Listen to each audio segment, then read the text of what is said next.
Today, we will be looking at two horrifying caving stories that went horribly wrong. The first story takes place at a blowhole, where events take a turn that's hard to understand, and frankly, hard to forgive.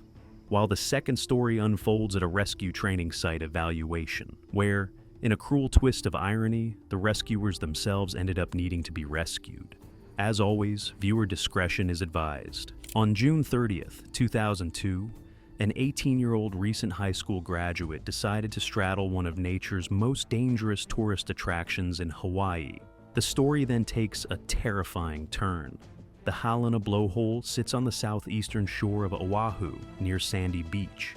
It's one of Hawaii's most popular tourist attractions, and for good reason. This natural wonder was formed thousands of years ago, when massive lava flows created an intricate system of underwater caverns and tubes that connect directly to the ocean. When powerful Pacific waves crash into these submerged chambers, the water gets compressed and forced up through a narrow opening in the volcanic rock, creating a spectacular geyser that can shoot water 30 feet, 9 meters, into the air with tremendous force. Tourists come from all over the world to witness this incredible display of nature's power, and most of them are smart about it. They stand at the designated safe viewing area, take their photos, and enjoy the show from a respectful distance. But the thing about the Halona blowhole is that it's not just beautiful, it's incredibly dangerous. The hydraulic forces at play here are absolutely massive, and the timing is completely unpredictable. That's why there are multiple warning signs posted all around the area, written in several languages to make sure every tourist understands the danger. That's why there's a heavy-duty locked gate specifically installed to prevent people from accessing the most hazardous sections of the rock formation. That's why local authorities and park services have spent years and significant resources trying to keep tourists at a safe distance from this natural death trap. Because when things go wrong at the Halona blowhole, they go very, very wrong, and there's usually no second chance. Daniel Dick was 18 years old and had just graduated from First Lutheran High School in Los Angeles, where he had been student body president. By all accounts, he was one of those kids everyone loved, happy, entertaining, always trying to make people laugh and feel good about themselves. He was in Hawaii celebrating his graduation with his mother and two brothers, probably having the time of his life in what most people consider paradise on Earth. On this particular Sunday afternoon in late June, the weather was perfect: clear skies, warm temperatures, and moderate ocean conditions. Daniel made his way to the Halona blowhole, likely drawn by the same curiosity and sense of adventure that attracts thousands of visitors to this spot every year. But here's where the story takes a turn that's hard to understand, and frankly, hard to forgive. When Daniel arrived at the blowhole around 3 o'clock in the afternoon, he didn't just observe it from the designated viewing area like every other responsible tourist. He saw the multiple warning signs posted all around the area, large, clearly visible signs in multiple languages that explicitly stated the life-threatening dangers of getting too close to the blowhole opening. He saw the heavy-duty locked gate that had been specifically installed by local authorities to prevent access to the most dangerous sections of the rock formation. And according to multiple witnesses who were there that day, people were actively shouting at him, telling him not to go where he was planning to go. But Daniel ignored absolutely all of it. Every safety measure, every warning, every person trying to help him make a better decision. He deliberately climbed over the locked gate, physically bypassing the barrier that was there for his own protection. He walked directly past the warning signs without so much as a pause. And despite multiple people in the area shouting at him to stop, pleading with him to reconsider, he made his way down to the actual opening of the blowhole itself, the most dangerous spot imaginable. We're talking about the exact hole in the volcanic rock where pressurized ocean water shoots up with incredible, unpredictable force. Now, you have to understand what the Halona blowhole actually is to grasp just how reckless this decision was. The pressure is enormous, the force is unpredictable, and the timing is completely random. You never know when the next blast of water is coming or how powerful it's going to be.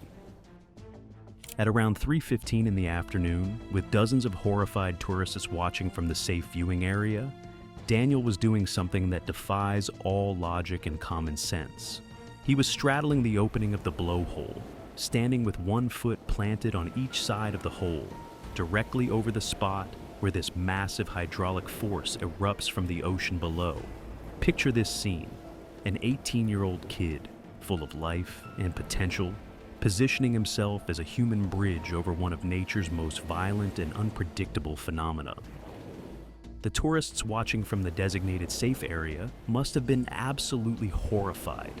Here was this young man, completely exposed and vulnerable to one of the most powerful and random forces of nature, having ignored every possible safety measure that had been put in place to protect him. And then, in a split second that changed everything, it happened. A massive Pacific wave crashed into the underwater lava tube system with tremendous force, creating a pressure surge that had been building in the submerged caverns. A colossal plume of water exploded up through the blowhole opening with the force of a liquid rocket. Daniel was instantly blasted 3 to 5 feet, 1 to 1.5 meters into the air, his body completely at the mercy of this incredible hydraulic explosion that could have easily launched a car. But here's what makes this tragedy so horrific. As Daniel came back down, he didn't land safely on the rocks around the opening. He fell directly into the blowhole itself. The witnesses who saw this happen immediately started screaming for help. They called 911, and within minutes, rescue teams were on their way. But everyone who knew anything about the Halona blowhole understood that this was likely going to be a recovery operation, not a rescue.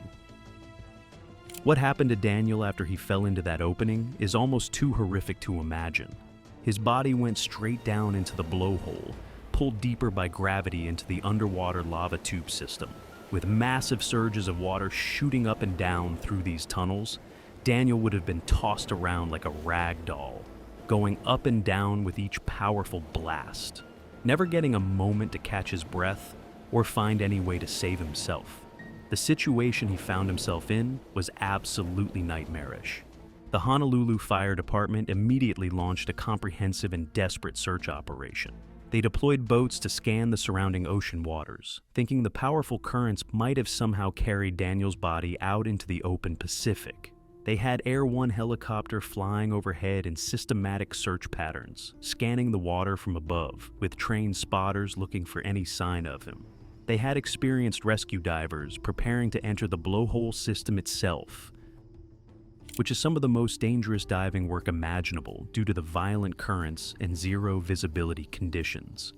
Captain Richard Sue, who was leading the rescue operation, knew they were working against time and incredible odds. The conditions were challenging, and rescue teams could only work in short intervals due to the dangerous currents.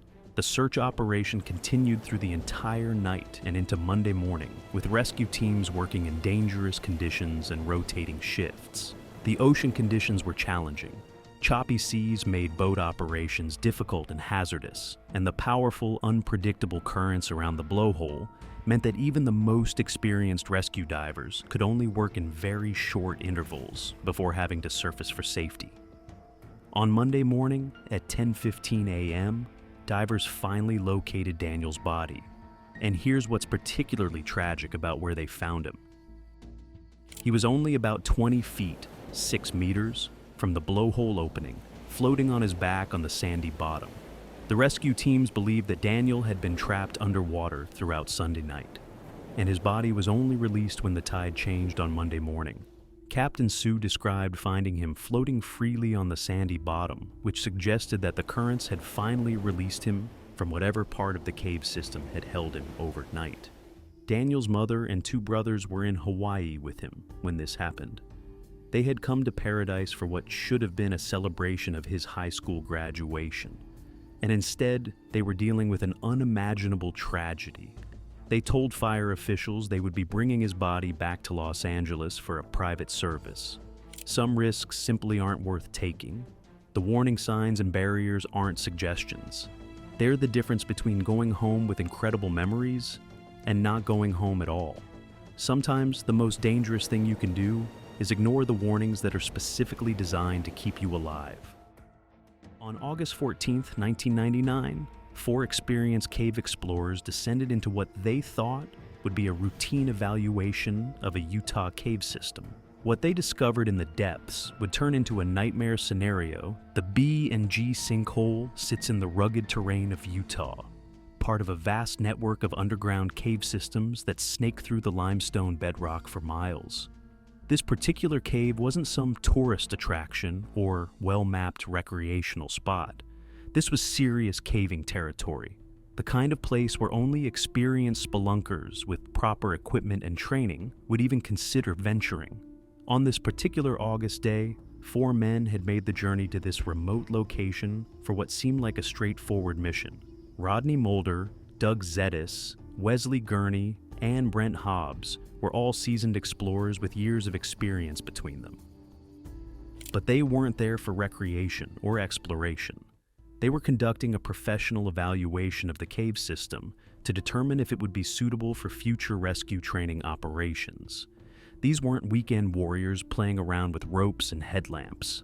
These were the guys who got called when other people got trapped underground.